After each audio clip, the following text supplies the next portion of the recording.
tal amigos? Gracias por compartir una nueva edición de Cargo Report TV, el programa de la Asociación Argentina de Agentes de Carga Internacional, AASI. Para el día de hoy tenemos una visita especial, nada más ni nada menos que el doctor Héctor Guillermo Vidal Albarracín, que es un prestigioso jurista, especialista en derecho aduanero, penal y administrativo, asesor del Centro de Despachantes de Aduana y autor de numerosos libros y artículos, y también de novelas que firma con el seudónimo Jackie. Bueno, con él vamos a hablar un tema muy importante que es el DNU, el famoso DNU 70-2023, que en uno de sus artículos elimina la figura de despachante de aduana. El Centro de Despachantes de Aduana presentó un amparo del cual Guillermo Vidal Albarracín es el que gestionó todo esto y es un tema del cual vamos a hablar. Y también la promulgación del Código Aduanero, del cual Vidal Albarracín es uno de los coautores. Muy bien, en breves minutos escuchamos los auspicios y ya estamos con nuestro entrevistado.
Gracias Héctor Guillermo Vidal Albarracín por estar presente acá con nosotros en Cargo Report, el programa de la AASI.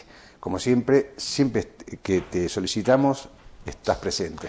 Un placer para mí, muchas gracias. Bueno, vamos a empezar a hablar, como yo dije en la introducción, respecto al Código Aduanero, ya que sos uno de los 8 integrantes de aquel cuerpo asesor que finalmente redactó el Código Aduanero y se convirtió en ley allá por el 1981.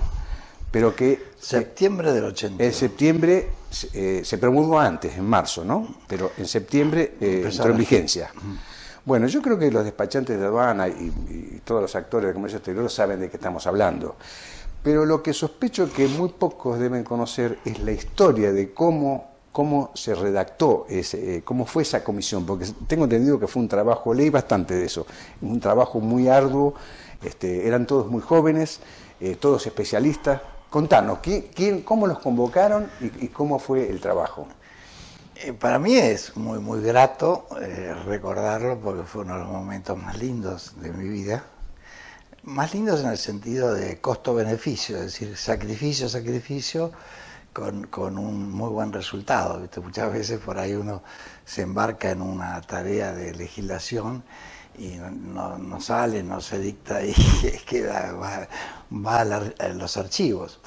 Pero acá se trabajó todos los días, yo tenía que trabajar en la aduana, en la asesoría jurídica y además tenía que después íbamos a la Secretaría de Hacienda, donde presididos por el secretario de Hacienda, Carlos Taqui, que era un motorcito importante para hacer cosas, se formó una comisión muy valiosa de gente muy capaz, y que realmente hicimos como un trabajo no era recopilación, por eso es una ley especial, pero se llama código, porque está armonizada, sistematizada, de toda la legislación que estaba vigente, como un relojito suizo, perfecto. Porque antes de esa promulgación, ¿qué es lo que había? ¿Cómo se regía el comercio exterior?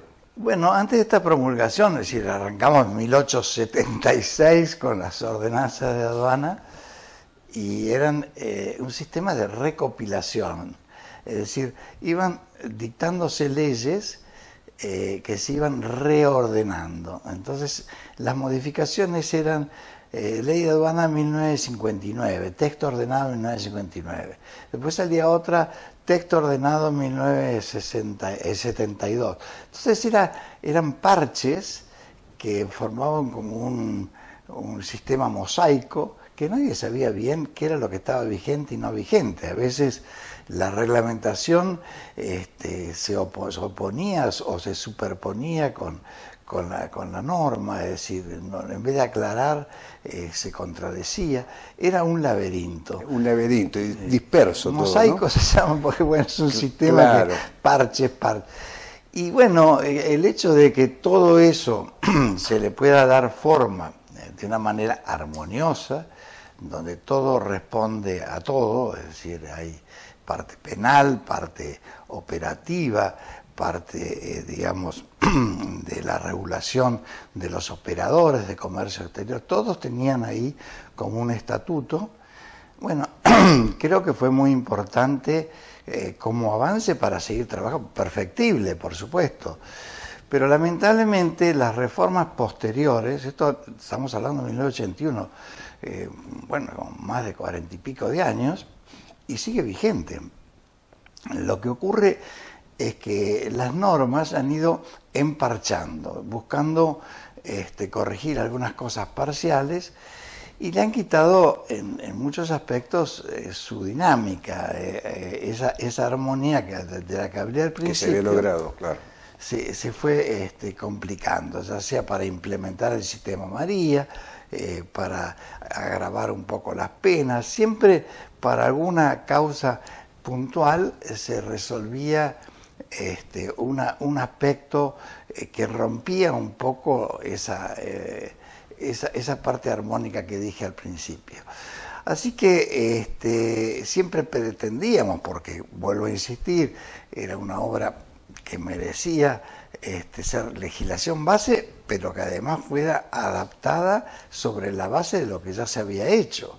Es decir, claro, cuidando, manteniendo esa sincronización de las normas. Pero lamentablemente no se tuvo en cuenta, no hubo reformas totales, sino parciales.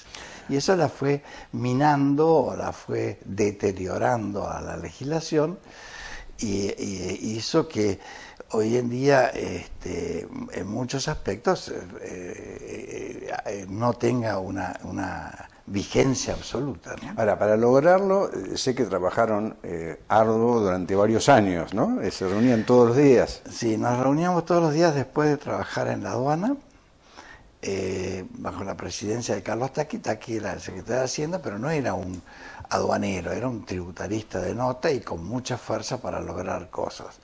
Y el que nos coordinaba, que era Ricardo Basaldúa, que realmente hizo un esfuerzo inmenso, tanto la parte de redaccional, porque él tiene una pluma también muy importante, Mario Alsina, bueno, sería ingrato mencionar a uno y sino a otros, porque todos pusimos un granito. Mientras lo vemos en imagen, ahí de izquierda a derecha está Mario Alsina, Rodolfo Cambra. Rodolfo Cambra, que trabajaba ahí también ahí en Secretaría de Hacienda.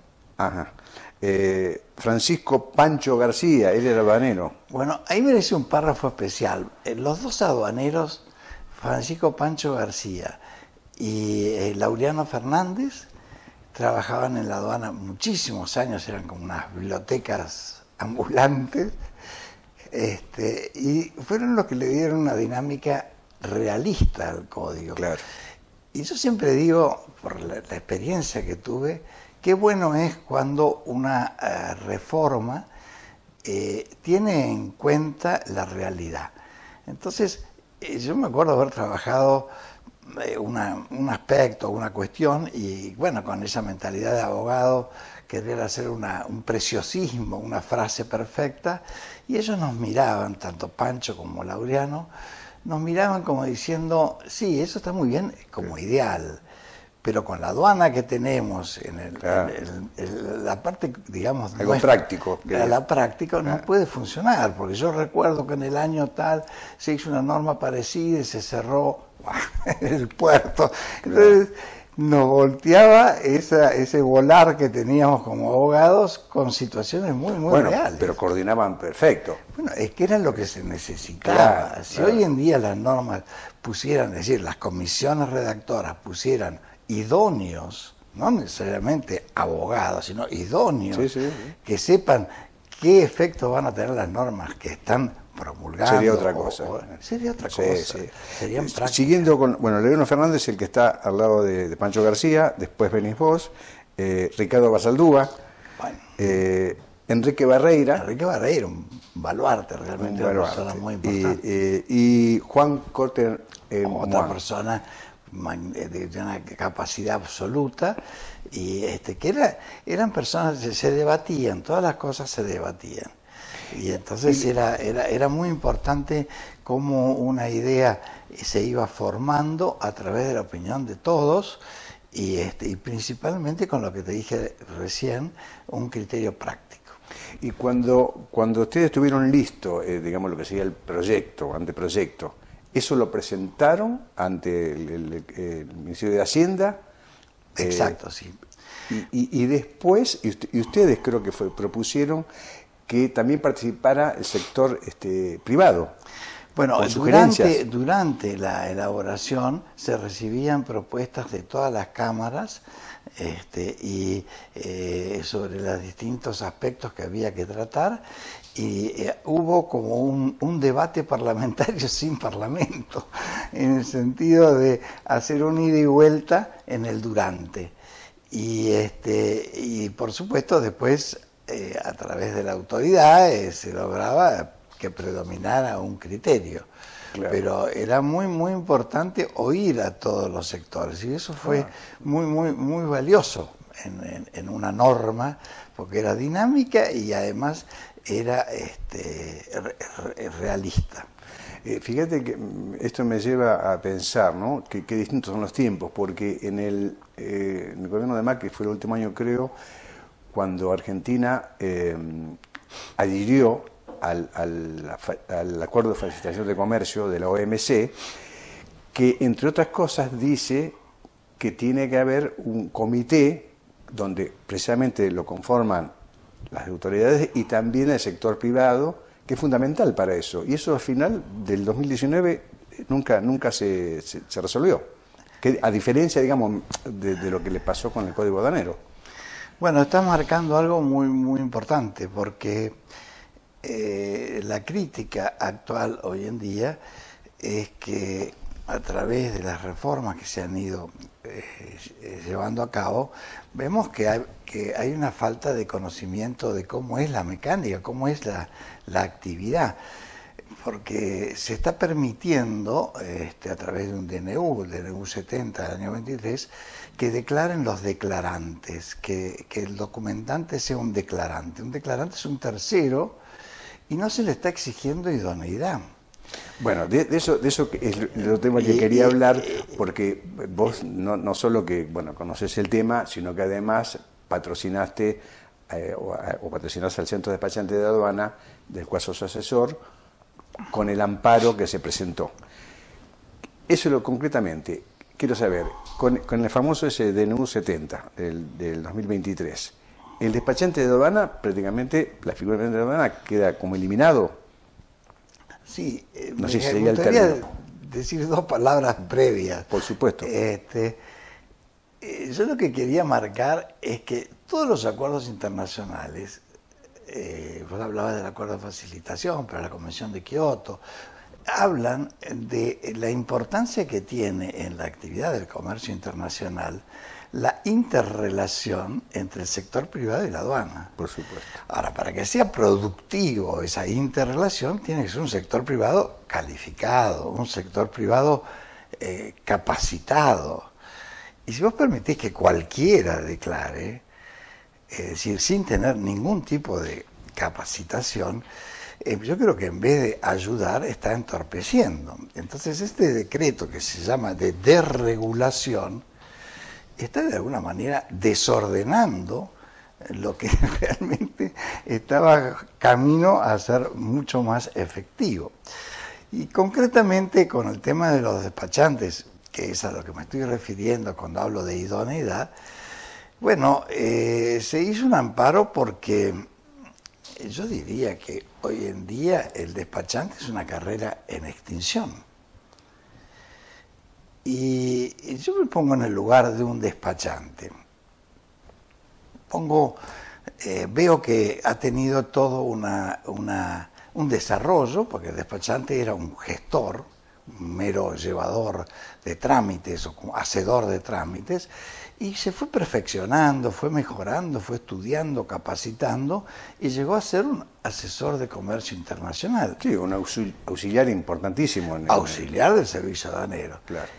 Y cuando después de hacer todo eso, vos, que suponete empezás a hacer una carrera porque te gusta esa evolución que ha tenido, te encontrás que no podés llegar a tener un título. Porque hoy en día, hablemos como es realmente, se eliminó el registro de despachantes de aduana, lo cual significa que cualquiera puede declarar. Entonces ya no, todos los requisitos que estaban en el Código Aduanero para el despachante de aduanera no regirían para ese declarante, sino que a través de un símil que es mucho más debilitado, que es el perfil de riesgo. Pero dejando de lado ese aspecto puntual, yo lo que quiero decir es que el despachante era el que le podía dar toda esa capacitación y podía ser, como vos bien dijiste, un verdadero auxiliar, como dice la ley. Y ahora, hoy en día, se los vació al título. Entonces yo estudio, y cuando me quiero recibir me dicen, no podés ser más despachante, no existe más el título de despachante. Los despachantes que pueden seguir siendo son los que viven ahora, los que están en los vida. Actuales, claro, en vigencia. El día que Dios quiera que no, pero algún día van a llegar que no estén más, se acabó la carrera, se acabó el título, se lo vació.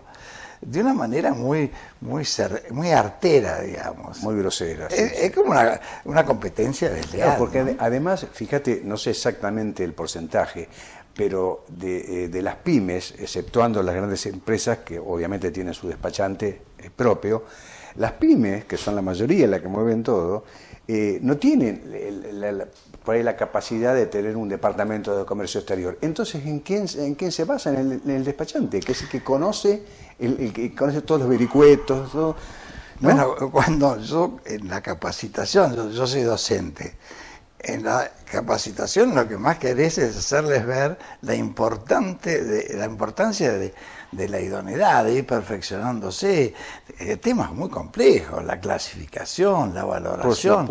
Hoy en día no es algo sumar. Lo que pasa es que pienso, no sé, para buscar alguna justificación, pienso que el DNU o la medida que tomó el gobierno lo ha hecho pensando que el despachante era un gestor de autos. Claro. Y entonces, claro, sí, el gestor de autos, el trámite de un patentamiento de autos se podrá hacer online, pero una clasificación, una valoración aduanera, tiene otra complejidad, otra tecnicidad, otra cosa. Y realmente eso no se advirtió. Entonces, uno ve que ha habido un retroceso muy importante, ¿no? Claro, fíjate, vos decís la clasificación, por ejemplo, de hecho, en el Centro de Despachantes de Aduana tiene varios asesores de clasificación, o sea que es un mundo muy difícil, Y no sí, es tan porque sencillo. tengamos en cuenta que de la clasificación depende también del tratamiento, y el tratamiento puede hablar de prohibiciones, y las prohibiciones Claro. pueden ser económicas o no económicas. Se está abriendo una brecha tan grande para estas cosas que mete miedo. Bueno, finalmente se presentó el amparo. ¿En qué estado está actualmente, después de un año y pico? Es muy importante que aclaremos que está en trámite, con lo cual es muy valioso de que haya interés de conocer, y por eso yo valoro que el juzgado ha trabajado en ese aspecto. Y claro, hay que tratar de ver y de demostrar la razonabilidad del DNU. Podemos decir que el DNU, para analizar la razonabilidad, la finalidad que tenía era la desregulación. ¿Lo logró? No estoy muy convencido, pero vamos a suponer que sí, que se logró de alguna manera desregular. ¿Cuál es el costo? Ahí viene, para analizar la razonabilidad, si desreguló, ¿cuál fue el precio que tuvo que pagar? Claro. Y bueno, el precio que tuvo que pagar afectó el control aduanero. Eso es fundamental. Porque la aduana realmente tiene la mitad de personal, porque tiene menos gente y demás, y tiene que luchar para saber quién es quién al momento de declarar. No tiene un auxiliar verdadero, porque tiene alguien que no está capacitado. Bueno, y una cantidad un sinfín de otras cosas para destacar. Por otro lado, tenemos los importadores-exportadores, que también pueden ver que con toda la, digamos, el procedimiento que se les puede complicar, las consecuencias que pueden tener, porque el declarante declara y la responsabilidad la va a tener el importador o el exportador. Bueno, por otro lado, el perjuicio que puede haber para los importadores-exportadores. Y por otro lado también el tema, dejando de lado de la legislación aduanera, hay como una violación tácita a lo que se ha establecido en los acuerdos internacionales, que es la idoneidad de quien declara, claro, para que se pueda dar esa comunión o esa interrelación tan necesaria entre el sector privado y la aduana. Idoneidad y responsabilidad, porque el despachante es responsable. Claro, y todo eso es como... Y yo tratando de indagar, ¿y por qué pasó esto?